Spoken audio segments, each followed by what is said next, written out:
Λοιπόν, είμαστε έτοιμοι, θέλετε να ξεκινήσουμε. Συγγνώμη για την μικρή καθυστέρηση. Πρώτα απ' όλα, καλησπέρα σε όλους, καλή χρονιά σε όλους και καλώς ήρθατε στην απόψινή μας εκδήλωση. Η απόψινή εκδήλωση, αυτό το λαϊκό σεμινάριο, όπως το λέω εγώ, για το κοινό των Κηθήρων, είναι μια συνδιοργάνωση του νέου οφθαλμιατρίου του Ποταμού και της Φιλαρμονικής των Κηθήρων, που θα αναλάβει το δεύτερο σκέλος αυτής της εκδήλωσης. Και εν αρχή θα ήθελα οπωσδήποτε να ευχαριστήσω το Σεβασμιότατο για την παραχώρηση του χώρου, καθώς αυτός ο χώρος πολιτισμού είναι πολύ σημαντικός για τέτοιους εκδηλώσεις και αυτό μας παραχωρήθηκε με μεγάλη απλοχεριά. Και επίσης θα ήθελα να ευχαριστήσω πέραν από εσάς που τιμάτε την εκδήλωση αυτή με την παρουσία σας, δύο σημαντικούς ανθρώπους από τον πανεπιστημιακό χώρο που είναι σήμερα μαζί μας και λαμπρύνουν αυτή την εκδήλωση, τον καθηγητή της οφθαλμολογίας από το Πανεπιστήμιο της Κρήτης, τον Γιώργο Τσιλιμπάρη, έναν από τους πολύ σημαντικούς δασκάλους μου, αλλά και ένας δάσκαλος για πολλές φουρνιές οφθαλμιάτων στην Ελλάδα, που μας κάνει την τιμή ήρθε από την Κρήτη στα Κύθαρα σήμερα για αυτήν την εκδήλωση. Και εξίσου να ευχαριστήσουμε τον καθηγητή από το Οικονομικό Πανεπιστήμιο της Αθήνας, τον κ. Νικολόπουλο τον Ανδρέα, που επίσης η παρουσία του είναι εξαιρετικά τιμητική για αυτή την εκδήλωση και ο οποίος θα δώσει το δικό του χρώμα για αυτό το σεμινάριο που θέλουμε να κάνουμε όσον αφορά την ιατρική, την οφθαλμολογία, το όφελος μιας κοινωνίας. Και ελπίζω όλα αυτά να τα καταφέρουμε να κάνουμε με κατανοητό τρόπο και εκλαϊκευμένο, προκειμένου να γίνουν κατανοητά.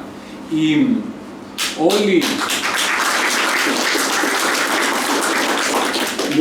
εκδήλωση είναι ανοιχτή, δηλαδή θα θέλαμε και αν υπάρχουν ερωτήσεις και θέλετε να κάνουμε συζήτηση μετά από κάθε ομιλία, να σηκώσετε τα χέρια να ρωτήσετε, δεν είμαστε πολύ χαρούμενοι να απαντήσουμε σε ερωτήσεις. Έχουμε λοιπόν δύο σκέλη απόψε. Το πρώτο σκέλος με τις ομιλίες μας, που θα έχει σεμιναριακό χαρακτήρα. Κύριος σκοπός είναι να εξηγήσουμε κοινές παθήσεις του οφθαλμού, πώς θα τις αναγνωρίσουμε έγκαιρα, έτσι ώστε να τις αντιμετωπίσουμε και έγκαιρα και έτσι να διατηρήσουμε το αγαθό της όρασης. Και άλλες προσεγγίσεις. Και το δεύτερο σκέλος το έχει αναλάβει ο μουσικός εγκέφαλος της Φιλαρμονικής των Κηθήρων, ο Παναγιώτης Ελευθέρης. Και εγώ δεν ξέρω τι θα ακολουθήσει. Έχουμε όμως μεγάλη περιέργεια και μεγάλο ενδιαφέρον και πιστεύω θα είναι κάτι καλό και διασκεδαστικό. Λοιπόν, μπαίνουμε στο θέμα κατευθείαν. Την εκδήλωση θα τη συντονίσει η κυρία Χαρά Γκούβα και θα σας παρουσιάσει τον πρώτο ομιλητή. Καλησπέρα και από μένα και καλώς ήρθατε. Εμένα θα με συγχωρέσει, θα κοιτάω τα χαρτιά μου γιατί δεν θέλω να κάνω κανένα λάθος προλογίζοντας τους ομιλητές. Πρώτος ομιλητής της σημερινής ημερίδας είναι ο κύριος Τσιλιμπάρης. Ο κύριος Τσιλιμπάρης κατάγεται από την Κέρκυρα και απόκτησε πτυχίο ιατρικής από το ιατρικό τμήμα του Πανεπιστημίου των Πατρών. Ειδικεύτηκε στην οφθαλμολογία στο ιατρικό τμήμα στην οφθαλμολογική κλινική του Ηρακλείου της Κρήτης, όπου εκεί έλαβε και το διδακτορικό του δίπλωμα. Στη συνέχεια, μετεκπαιδεύτηκε στο τμήμα αμφιβληστροειδούς στην ιατρική σχολή του Πανεπιστημίου του Χάρβαρντ στην Αμερική. Εξελέγει λέκτορα του ιατρικού τμήματος του Πανεπιστημίου της Κρήτης το 1995 και από το 2015 είναι τακτικός καθηγητής. Είναι υπεύθυνος πολλών κλινικών ερευνητικών προγραμμάτων και τα τελευταία 20 χρόνια εκπαιδεύει οφθαλμίατρους. Κύριε Τσιλιμπάρη.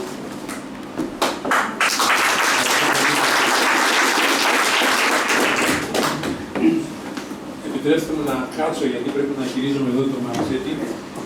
Πριν ξεκινήσω όμως με το μαραθέτη, πρέπει να σας πω ότι είμαι πραγματικά και ειλικρινά συγκινημένος. Και πιστεύω ότι θα μου δοθεί η ευκαιρία στην πορεία για να σας εξηγήσω, γιατί είναι διάφοροι οι λόγοι. Κάποιοι από αυτούς πολύ, ας πούμε, προσωπικοί. Θα ξεκινήσω λοιπόν, η δική μου ομιλία έχει σαν σκοπό να τιμήσει με κάποιο τρόπο την απόφαση του Τάσου του Αναστασάκη, η οποία θεωρώ ότι είναι μια εξαιρετικά σημαντική απόφαση και πάλι θα προσπαθήσω να εξηγήσω γιατί. Δηλαδή η απόφασή του να οργανώσει ένα ιατρείο πρωτοβάθμιας οφθαλμολογικής περίθαλψης σε μια μικρή κοινωνία. Αυτό με κάποιο τρόπο τώρα εσείς θα θεωρήσετε ότι θα το αντιμετωπίσω το θέμα με την ιδιότητά μου ως καθηγητής κτλ. Αλλά είναι περίπου έτσι. Κυρίως θα μου δόθηκε η ευκαιρία μέσα από την πρόσκληση του Τάσου με κάποιο τρόπο να ξεπληρώσω κάτι που θεωρώ ότι χρωστάω στις μικρές κοινωνίες, από τις οποίες προέρχομαι.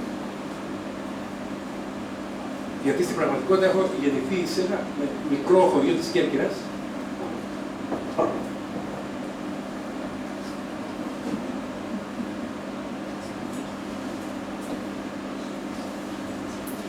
και ξεκινώντας την καριέρα μου,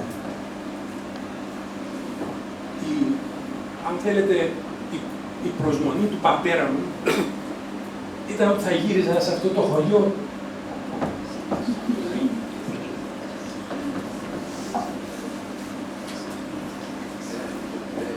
και θα ασκούσα την ιατρική κάπου εκεί.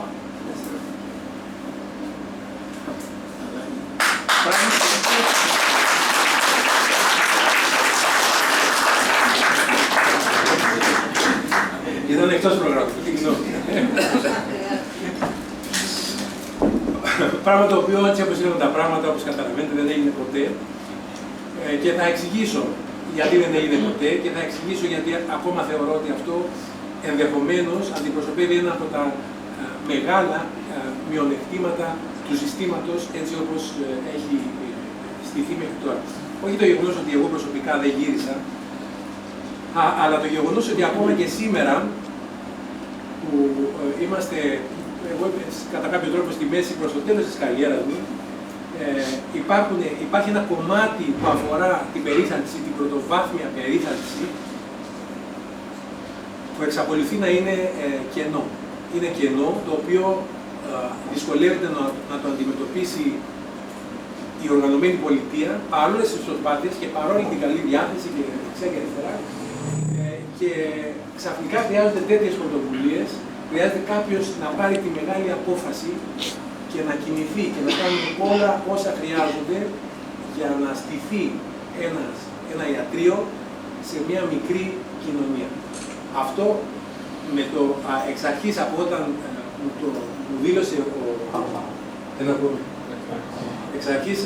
μου δήλωσε ο κ. Αναστασάκης τη διάθεσή του και την απόφασή του να κινηθεί προς αυτή την κατεύθυνση, πραγματικά με συγκίνησε. Και καταλαβαίνετε τώρα λίγο πολύ γιατί.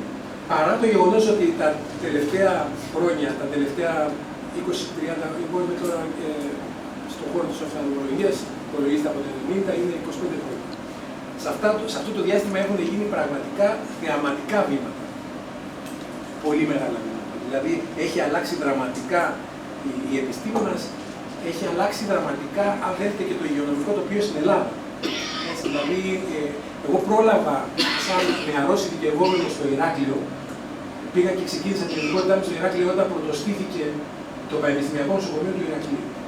Τον καιρό εκείνο περιμένανε στην Αθήνα, κάθε που είχε καράβι από το Ηράκλειο, περιμένανε οι οφθαλμολογικές κλινικές εν αναμονή, δεν σταματούσαν, δηλαδή περιμένανε τους αρρώστους που ερχόντουσαν από την Κρήτη με σοβαρά οφθαλμολογικά προβλήματα για να χειρουργηθούν στην Αθήνα.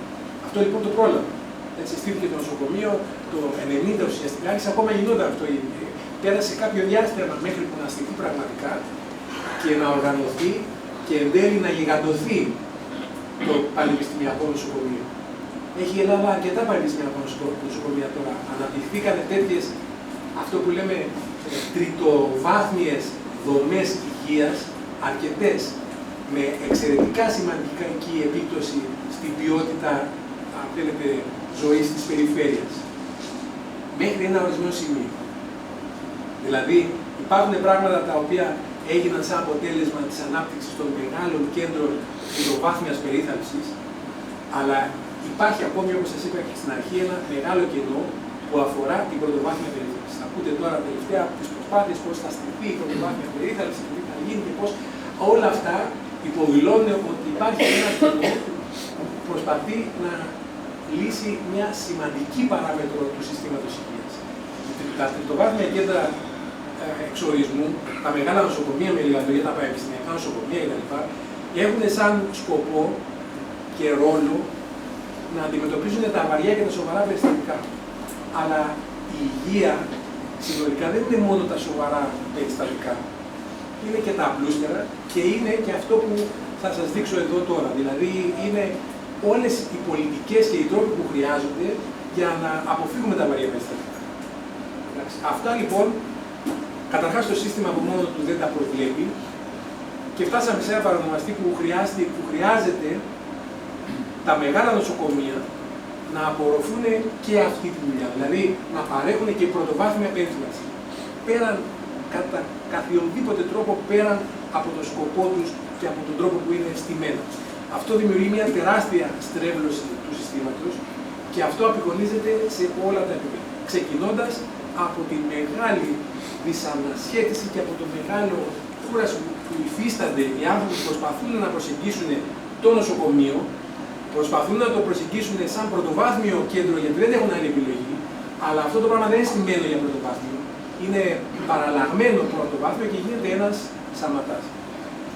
Και χρειάζεται η πρωτοβάθμια περίθαλψη. Είναι, αν θέλετε, ο βασικός πυλώνας της υγείας.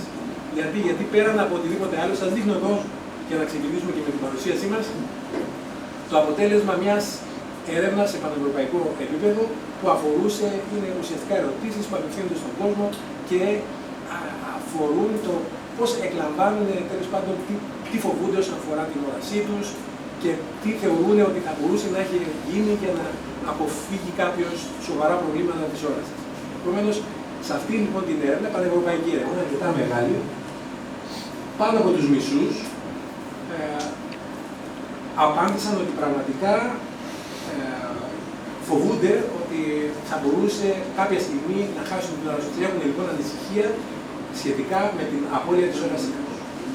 Περίπου 1 στους 10 θεωρούσε αυτό το φόβο σαν το σημαντικότερο φόβο που αφορά την υγεία. Δηλαδή το βασικό πράγμα που φοβούνται είναι μήπως χάσει την όραση. 1 στους 10. Και επίσης στην ερώτηση ποια από όλες τις αισθήσεις σας θεωρείτε ότι είναι σημαντικότερη για να χάσετε, το 83% απάντησε ότι η αίσθηση που θεωρεί ότι είναι σημαντικότερη και φοβάται ότι θα χάσει είναι η όρασή του. Επομένως, υπάρχει ο μέσος άνθρωπος, ο μέσος Ευρωπαίος αν θέλετε, αλλά συνολικά ο μέσος άνθρωπος έχει ανησυχία και αγωνία όσον αφορά την όρασή του. Στην η επόμενη ερώτηση, το σετ ερωτήσεων, προσπαθούσε να δει πόσο αντιλαμβάνονται οι ερωτώμενοι ότι το επίπεδο, ας πούμε, της υγείας και της υγείας των ματιών και της όρασης σχετίζεται από το πόσο καλά ενημερωμένοι είναι και από το πόσο συχνά ελέγχουν την όρασή τους. Φάνηκε λοιπόν ότι παρότι ένα αρκετά μεγάλο ποσοστό που είναι γύρω στο 70% απάντησε ότι πάει και βλέπει τον οφθαλμίατρο 1-2 φορές το χρόνο, ή μάλλον κάθε 1-2 χρόνια, υπήρχε ένα μεγάλο ποσοστό, περίπου 30%, που απάντησε ότι πάει μόνο αν έχει πρόβλημα. Διαφορετικά θεωρεί ότι δεν υπάρχει λόγο να πάει στο οφθαλμίατρο. Μεγάλο ποσοστό. Και έτσι λοιπόν ήταν περίπου το 1/3 που πάει τακτικά μία φορά το χρόνο και βλέπει τον οφθαλμίατρο, 1/3 κάπως αριότερα και 1/3 ποτέ όταν δημιουργηθεί σοβαρό πρόβλημα στην όρασή. Μετά, στην ερώτηση τι θεωρούν ότι είναι σημαντικό στο να αποφύγει κανείς σοβαρά προβλήματα με την όραση και να αποφύγει την επίφρωση, δοθήκαν μια σειρά από ερωτήσεις που προσπαθούν να καταλάβουν πώς αντιλαμβάνεται ο μέσος ερωτώμενος το θέμα της πρόληψης. Λοιπόν, πάνω από 50% θεωρήσανε ότι εάν το δημόσιο σύστημα έβαζε περισσότερους πόρους για να προληφθούν τα προβλήματα υγείας, τα πράγματα θα ήταν καλύτερα όσο αφορά. Επομένως, όλοι έχουν την αίσθηση ότι κάτι λείπει στην περιοχή της πρόληψης και της πρωτοβάθμιας περίθαλψης. Στην ερώτηση τι μπορεί να φταίει συνήθως για το ότι κάποιος χάνει την όρασή του ή τέλος πάντων έχει σοβαρά προβλήματα υγείας σε σχέση με τα μάτια του, περίπου 65% απαντήσανε ότι φταίει ότι πάει στην οφθαλμίατρο αργά, 60% ότι δεν είχε τακτικές οφθαλμολογικές εξετάσεις και 60% ότι δεν ήταν επαρκώς ενημερωμένος για τα προβλήματα της όρασης. Επομένως, έγινε διάγνωση, τακτικός έλεγχος και καλή ενημέρωση. Αυτοί είναι οι τρεις πυλώνες που φαίνεται ότι ο κόσμος θεωρεί ότι είναι σημαντικοί και θα πρέπει με κάποιο τρόπο το σύστημα υγείας να τους υιοθετεί και να τους υπηρετεί. Αυτό λοιπόν σε κάποιο βαθμό δημιουργεί εμφανίζει ένα μεγάλο κενό για το πώς είναι στημένα τα συστήματα υγείας. Πρέπει να σας πω ότι αυτού του είδους το κενό μεταξύ πρόληψης, πρωτοβάθμιας δεν αφορά μόνο την Ελλάδα. Έτσι, αφορά σε κάποιο βαθμό όλη το δυτικό κόσμο και την προσέγγιση της υγείας που έχει δώσει μεγάλη έμφαση στην θεραπεία βαριών νοσημάτων, στην πρόοδο της θεραπείας. Αυτό βέβαια, όπως καταλαβαίνετε, δημιουργεί θετικά και αρνητικά. Έχουμε δραματική πρόοδο όσον αφορά θεραπείες νοσημάτων που μέχρι κάποια χρόνια ήταν μη θεραπεύσιμο. Γι' αυτό ισχύει και την οφθαλμολογία. Αλλά παράλληλα εξακολουθούμε και έχουμε ένα μεγάλο έλλειμμα όσον αφορά την πρόληψη και την έγκαιρη διάγνωση. Επομένως, έγκαιρη διάγνωση, ενημέρωση, τακτικός οφθαλμολογικός έλεγχος είναι τρία βασικά στοιχεία τα οποία απαιτούνται και τα έχει ανάγκη το σύστημα υγείας μας σήμερα. Και όταν λέμε τακτικός έλεγχος, τι εννοούμε? Εννοούμε για τα παιδιά, και ας μείνουμε στα παιδάκια που δεν έχουν προβλήματα με την ορασιότητα, έτσι. Η νόρμα, έτσι όπως εμφανίζεται σήμερα, λέει ότι ένα παιδάκι πρέπει να έχει μια εκτίμηση για τα ματάκια του πολύ νωρίς, στους 6 μήνες. Αυτή τη στιγμή η εξέταση γίνεται από το παιδίατρο. Πρέπει να έχει ξανά ένα έλεγχο λίγο πριν από τα 5, από τα 2 έως 5 λέμε. Συνήθως αυτή είναι η εξέταση που συμπίπτει με το παιδικό σταθμό, νηπιαγωγείο, κάπου εκεί που έχουν ένα πρώτο έλεγχο. Και μετά πρέπει οπωσδήποτε από την ηλικία του, από όταν πάει στο δημοτικό μέχρι να τελειώσει το γυμνάσιο, να έχει ένα έλεγχο περίπου κάθε 2 χρόνια. Αυτός είναι ο τακτικός έλεγχος για παιδάκια που δεν έχουν προβλήματα με την όρασή τους. Αν υπάρχουν προβλήματα ή αν ανήκουν σε κατηγορίες υψηλών κινδύνων, τότε ο έλεγχος πρέπει να είναι συχνότερος. Για τους ενήλικες τώρα, όταν συζητάμε για ενήλικες από την ηλικία των 18 μέχρι τα 60, τότε, εάν δεν υπάρχουν προβλήματα με την όραση, έλεγχος κάθε 2 χρόνια θεωρείται ότι είναι επαρκής. Εάν υπάρχουν προβλήματα με την όραση, αν υπάρχουν καταστάσεις οι οποίες προδιαθέτουν για προβλήματα στην όραση, τότε ο έλεγχος πρέπει να είναι συχνότερος και να σχετίζεται με την υποκείμενη κατάσταση. Από τα 61 και μετά, επειδή προστίθεται διάφορα προβλήματα μεταξύ των οποίων το γνωστότερο το τελευταίο διάστημα είναι η ηλικιακή εκφύλιση της σοβαράς κοιλίδας, ο έλεγχος πρέπει να είναι συχνότερος κάθε χρόνο ή ακόμα πιο συχνός όταν έχουν προβλήματα τα οποία απαιτούν αντιμετώπιση. Τα οφθαλμολογικά προβλήματα είναι πολλά και διάφορα, από τα οποία κάποια είναι συχνότερα, κάποια είναι πιο σπάνια. Υπάρχουν κάποια όμως τα οποία πραγματικά αντιπροσωπεύουν μεγάλο κομμάτι της πίτας, λέμε, όσον αφορά τα προβλήματα που υπάρχουν στην κοινωνία. Δηλαδή, αν μαζευτούμε 100, 200, 500 άτομα, τότε μπορεί κανείς να στοιχηματίσει με αρκετά μεγάλη πιθανότητα να κερδίσει ότι μέσα σε αυτή την ομάδα υπάρχουν 3-4 νοσήματα οφθαλμολογικά τα οποία θα εμφανιστούν σίγουρα λόγω της συχνότητάς τους. Αυτά τα νοσήματα συνήθως είναι αυτά που έχουν και μεγαλύτερη, αν θέλετε, προτεραιότητα στο να τα δει κανείς έγκαιρα, να τα προλάβει και να τα αντιμετωπίσει. Όσον αφορά τα παιδιά, ένα τέτοιο νόσημα, πολύ συνηθισμένο και τέλος πάντων που έχει μεγάλη σημασία η έγκαιρη διάγνωσή του, είναι η αμβλιοπία. Αυτό που λέμε το τεμπέλικο μάτι. Αυτό λοιπόν είναι κάτι το οποίο χρειάζεται κανείς να το δει έγκαιρα, να το αντιμετωπίσει έγκαιρα, δηλαδή να το αρχίσει να κάνει κάτι γι' αυτό από την ηλικία των πριν από τα 4, 3, εκεί. Αν σε αυτή την ηλικία καταφέρει να παρέμβει, τότε η πιθανότητα να έχει σημαντικές επιπτώσεις η κατάσταση αυτή στην όραση μειώνεται πάρα πολύ. Από τις παθήσεις των ενηλίκων τώρα, Η πάθηση που είναι πιο συχνή ποσοστία στον πληθυσμό είναι το γλάφκωμα. Το γλάφκωμα είναι μια πάθηση, θα τα πει και με μεγαλύτερη λεπτομέρεια ο κ. Αναστασάκης μετά, είναι μια πάθηση η οποία είναι εξαιρετικά ύπουλη, με την έννοια ότι δεν δίνει συμπτώματα στην αρχή του και επομένως είναι το τέλειο παράδειγμα νοσήματος που θέλει έλεγχο, πληθυσμιακό έλεγχο και για το οποίο το αφορά η συζήτηση που κάνουμε προηγουμένως. Συχνή εξέταση, έγκαιρη διάγνωση. Και αυτό διότι με την κατάσταση που έχουμε, με αυτά που έχουμε στα χέρια μας σήμερα σε σχέση με το γλάφκωμα,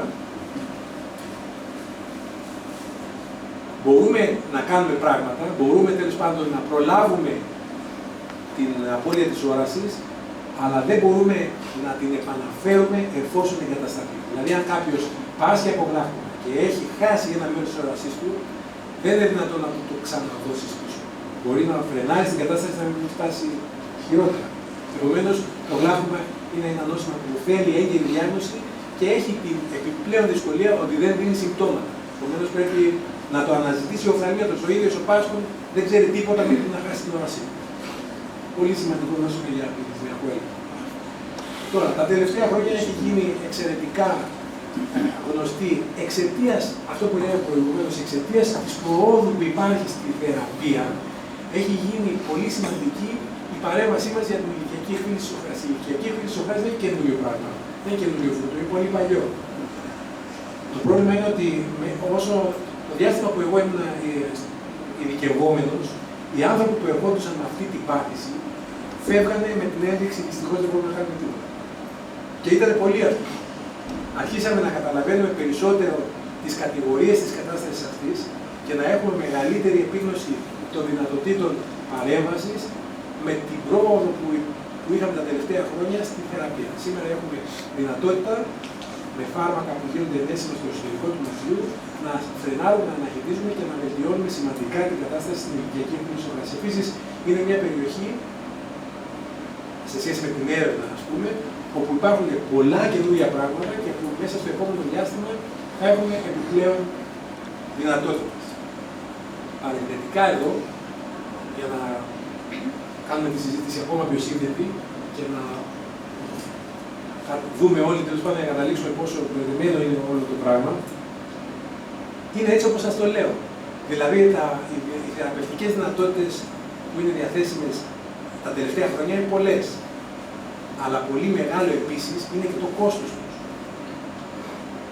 Η δυνατότητα που έχει δοθεί για τη θεραπεία της ηλικιακής εκφύλισης της οχράς έχει εκτινάξει το κόστος φαρμακευτικής δαπάνης στην οφθαλμολογία σε επίπεδα που ήταν παντελώς άγνωστα μέχρι κάποια χρόνια. Μια κλινική σαν τη δική μας επιβαρύνει, κάνει ας πούμε γύρω στις 1.500 ενέσεις το χρόνο, επιβαρύνει το δημόσιο σύστημα υγείας, γιατί τα φάρμακα αυτά χορηγούνται από το δημόσιο σύστημα υγείας, με περίπου 1,5 εκατομμύριο ευρώ το χρόνο μόνο για φάρμακα της ηλικιακής εκφύλισης της οχράς. Καταλαβαίνετε λοιπόν ότι τα πράγματα είναι σύνθετα. Υπάρχει πρόοδος, αλλά αυτή την πρόοδο πληρώνεις. Πρέπει να μπορείς να την παρακολουθήσεις. Και γίνεται το πράγμα αρκετά περίπου. Παρ' όλα αυτά, η δυνατότητα υπάρχει και το στίχημα, αν θέλετε, το στίχημα για όλους, για όλες τις κοινωνίες είναι να έχουν τη δυνατότητα να μπορούν να ανταποκριθούν, να έχουν πόρους που να μπορούν να τους κινητοποιήσουν και να εκμεταλλεύονται αυτά τα καινούργια. Επίσης, ακόμα καλύτερα, το στίχημα των κοινωνιών είναι να μπορούν να παράγουν τέτοια καινούργια πράγματα, οι ίδιες οι κοινωνίες. Γιατί τώρα το βασικό πρόβλημα που έχουμε εμείς, αν θέλετε, σαν ομάδα και σαν κοινωνία, είναι ότι αυτή την πρόοδο την αγοράζουμε. Την αγοράζουμε. Την αγοράζουμε και θα την αγοράζουμε και έτσι κάνουμε για πολλά πράγματα. Αλλά το στίχημα είναι κάτι από αυτά, δεν λέμε τα πάντα, να μπορεί η δική μας κοινωνία να το παράξει εδώ, πράγμα που συνήθως κάνει το κόστος του αρκετά χαμηλό. Μια άλλη κατάσταση η οποία επίσης έχει ιδιαίτερη συζήτηση και αφορά τη συζήτησή μας εδώ για την πρωτοβάθμια περίθαλψη και για τον πληθυσμιακό έλεγχο είναι ο διαβήτης. Ο διαβήτης είναι από τα νοσήματα τα οποία έχει αυξηθεί πάρα πολύ τα τελευταία χρόνια στις δικές μας κοινωνίες. Όλο τον δυτικό κόσμο αφορά και αφορά και εμάς μαζί με όλο τον δυτικό κόσμο και έχει να κάνει με τον τρόπο που ζούμε, με τον τρόπο που τρώμε, με τον τρόπο που κινούμαστε, πράγματα τα οποία δυστυχώς δεν φαίνεται να αλλάζουν για τα επόμενα χρόνια. Επομένως, ο διαβήτης είναι εδώ για να μείνει. Ο διαβήτης συνοδεύεται με σοβαρότατες παθήσεις, επιπλοκές από τα μάτια. Και έχει εξαιρετική σημασία να έχουν όλοι οι διαβητικοί έλεγχο αρκετά νωρίς. Και πάλι συζητάμε για έλεγχο ο οποίος προηγείται το σύμπτωμά του. Ο διαβητικός μπορεί να έχει προβλήματα στα μάτια του χωρίς να έχει κανένα σύμπτωμα, να μην καταλαβαίνει τίποτα. Και παρόλα αυτά να είναι σε κατάσταση για την οποία απαιτείται σημαντική παρέμβαση.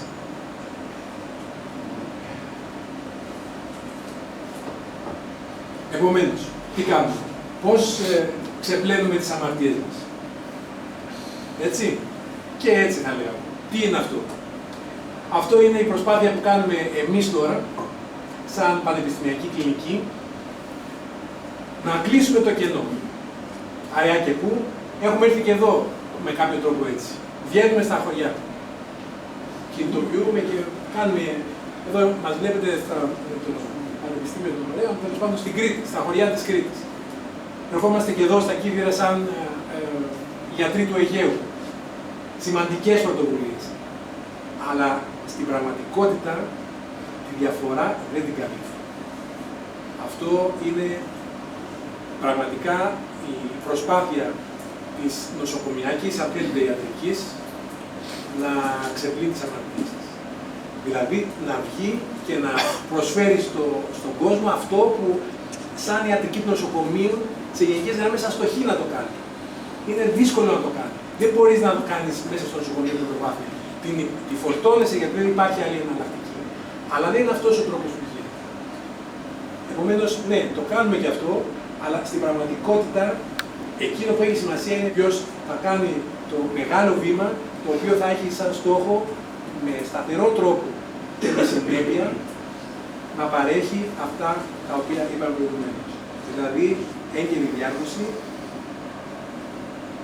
δυνατότητα τακτικού ελέγχου με εφικτό τρόπο, κοντά δηλαδή στον κόσμο, και θεραπεία έγκαιρα όποτε χρειάζεται. Εντάξει. Επομένως, εδώ είναι το μπράβο στον Αναστασάκη.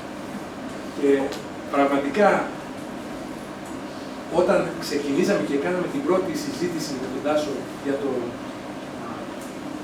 έχοντας στο μυαλό του που θέλει να έρθει και να κάνει το ιατρείο εδώ, κατά βάθος και για λόγο που μάλλον καταλάβατε όταν τα ξεκίνησα, λίγο ζήλευσα. Ζήλευσα γιατί είναι κάτι το οποίο εγώ ούτε το έκανα μέχρι τώρα και ούτε προβλέπω να το κάνω, ενώ θα ήθελα. Και μετά άρχισα να σκέφτομαι τις λεπτομέρειες, δηλαδή προσπαθούσα να καταλάβω, είναι ερωτηματικό έτσι. Πρέπει να είναι ερωτηματικό για εσάς, τι είναι αυτό που κάνει έναν άνθρωπο που έχει στάτους, έχει δουλειά και τι είναι αυτό που τον κάνει. Και μετά εκεί πέρα βρέθηκα στην ανάγκη να ανακαλέσω στο μυαλό μου τον Αναστασάκη. Ποιος είναι ο Αναστασάκης, θα σας ξαναφέρω έτσι σιγά σιγά τις σκέψεις μου, έτσι όπως εγώ τον εγνώρισα και μαζί νομίζω ότι θα καταλήξουμε τι είναι αυτό που εν τέλει συνέβη. Ο Τάσος λοιπόν, εγώ τον εγνώρισα πρώτη φορά σαν, δηλαδή είχαμε την πιο στενή συνεργασία σαν επικουρικό επιμελητή στην πανεπιστημιακή κλινική. Όταν ήρθε σαν επικουρικός επιμελητής, ήδη είχε κάνει μια πολύ σημαντική πορεία. Είχε κάνει ειδικότητα στον Ερυθρό Σταυρό και είχε καταφέρει να γίνει το αγαπημένο παιδί του διευθυντή του Ερυθρού Σταυρού. Το αγαπημένο παιδί του Φερέτη. Είχε κάνει εξαιρετικές σπουδές στην Αμερική και είχε καταφέρει να αποκτήσει κλινική εμπειρία σε μία από τα δύσκολα κομμάτια της ειδικότητάς μας, που είναι τα κληρονομούμενα νοσήματα του Αθηνιστολικού. Είχε κάνει μια πολύ καλή πορεία στο Ηνωμένο Βασίλειο και είχε καταφέρει να αποκομίσει πάλι ένα πολύ σημαντικό μέρος που αφορά τις οφθαλμικές λεπτομέρειες. Επομένως ήταν ένας πολύ καλός κλινικός. Είχα την ευκαιρία να τον γνωρίσω σαν κλινικό, είχα την ευκαιρία να τον γνωρίσω σαν χειρουργό και ήταν πραγματικά ένας από τους καλύτερους συνεργάτες. Θα εξηγεί αυτό που σας λέω μέχρι τώρα το οφθαλμιατρό, το κανού δεν το εξηγεί. Ήταν και περιπετειώδης τύπος. Έτσι, εδώ τον βλέπετε σε μια κοινή μας περιπέτεια στη Λεμεσό, όπου πήγαμε προσκεκλημένοι από το διοικητή εκεί του νοσοκομείου της Λεμεσό να χειρουργήσουμε στην Κύπρο. Περιπετειώδης. Αυτό αρχίζει και ταιριάζει. Έτσι, ναι. Και είναι και τύπος έξω καρδιά ο Αναστασάκης.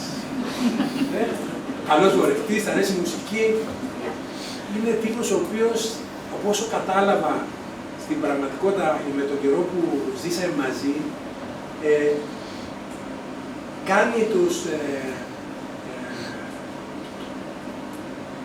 τον ενδιαφέρει ο κόσμος γύρω του, τον ενδιαφέρει ο χώρος, οι άνθρωποι. Θέλει να μάθει τι γίνεται, τα αρέσει η μουσική. Επομένως, με όλα αυτά στο μυαλό μου τελικά, έχω την εντύπωση ότι ο Αναστασάκης βρέθηκε εδώ πέρα γιατί τον κερδίσατε. Εσείς τον κέρδισατε. Κέρδισατε τα κύθυρα, ο κόσμος, δηλαδή σίγουρα είναι μία-δύο φορές. Και επομένως είναι εδώ γιατί τον κερδίσατε. Και αυτό μου απάντησε διάφορα πράγματα. Μου απάντησε και τον λογαριασμό, γιατί όπως καταλαβαίνετε, κάποια στιγμή βρέθηκα και εγώ να προσπαθώ να κάνω τον λογαριασμό. Και λέω εντάξει, τώρα δεν θέλει, είναι μια διαδικασία, είναι ένα βήμα να στήσει ένα ιατρείο. Έχει logistics, έχει πρόσθεση, αφαίρεση και δεν μου βγαίνει. Και μετά σκέφτηκα ότι ο Αναστασάκης μάλλον και σε αυτό την περίπτωση δεν έκανε γάμο συμφέροντος, τον έκανε από έρωτα. Και αυτό το γάμο. Και επομένως είναι εδώ μάλλον από έρωτα. Και όχι από λογαριασμό.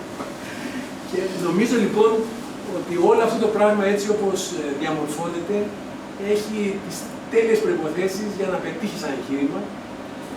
Και εγώ από τη μεριά μου, στο Οφθαλμιατρείο Ποταμού, εύχομαι κάθε τύχη. Εγώ ο πραγματικός τίτλος για μένα θα ήταν «Πρωτοβάθμια περίθαλψη ταλαιπωρίας». Το σημαντικότερο βέβαια είναι, και νομίζω εσείς το πρέπει να το ξέρετε και από πρώτο χέρι, ότι ενώ εμείς οι πολίτες όλοι χρυσοπληρώνουμε ένα σύστημα υγείας μέσα από τις δυσβάστακτες εισφορές μας, την φορολογία, από την τσέπη μας και από το φάρμακο, απολαμβάνουμε, θα έλεγα, υποτυπώδεις υπηρεσίες. Ενώ θα έπρεπε να έχουμε υψηλής ποιότητας υπηρεσίες υγείας και πρόνοιας και εντελώς δωρεάν. Και αυτό γίνεται διότι ένα υπέρτατο κοινωνικό αγαθό, ένα δικαίωμα λαϊκό, έχει μετατραπεί σε εμπόρευμα. Και εδώ ξεκινάει η αθλιότητα. Το ερώτημά μου λοιπόν προς εσάς είναι δυνατόν ποτέ σε μια τέτοια αθλιότητα, σε ένα τέτοιο σύστημα υγείας, να ικανοποιηθούν ποτέ οι σύγχρονες ανάγκες όσον αφορά την περίθαλψη, την υγεία και τη φροντίδα? Κατά τη γνώμη μου όχι, θα ήθελα τη δική σας. Ή πρέπει να αρχίσω με τις ανατροπές και εκεί πραγματικά σαν λαός να έχουμε αυτό που δικαιούμαστε? Από θαύμα κύριοι ζούμε και από θαύμα βλέπουμε. Ευχαριστώ πολύ. Έχουν γίνει μεγάλα πράγματα. Πολλά και μεγάλα. Και το επίπεδο υγείας σήμερα, σε σύγκριση με το επίπεδο υγείας πριν από 40 χρόνια, είναι πολύ καλύτερο. Η ερώτηση είναι αν είναι όσο καλό θα θέλαμε. Ή θα μπορούσε κανείς να το βάλει κι αλλιώς, αν είναι όσο καλό μπορούμε, πόσο μπορούμε. Είναι ένα ερώτημα πόσο μπορούμε. Πόσο μπορούμε σαν κοινωνία. Πόσο μπορούμε σαν ομάδα. Αυτό είναι ένα ερώτημα το οποίο είναι πάντα ανοιχτό. Και έχει να κάνει με πολλά και διάφορα. Έχει να κάνει με εμάς, με το πόσο τέλος πάντων ασχολούμαστε, παρεμβαίνουμε, ο καθένας με όποιο τρόπο νομίζει. Ανατρέποντας, συμμετέχοντας, προσπαθώντας ο ίδιος όσο μπορεί με εμάς, έχει να κάνει με τις πρακτικές δυνατότητες μας σαν ομάδα και οι επιδημίες μας σίγουρα είναι πολύ σημαντικές. Αλλά σε ποιο βαθμό μπορούν αυτές οι επιδημίες να ικανοποιηθούν εξαρτώνται από πολλά πράγματα.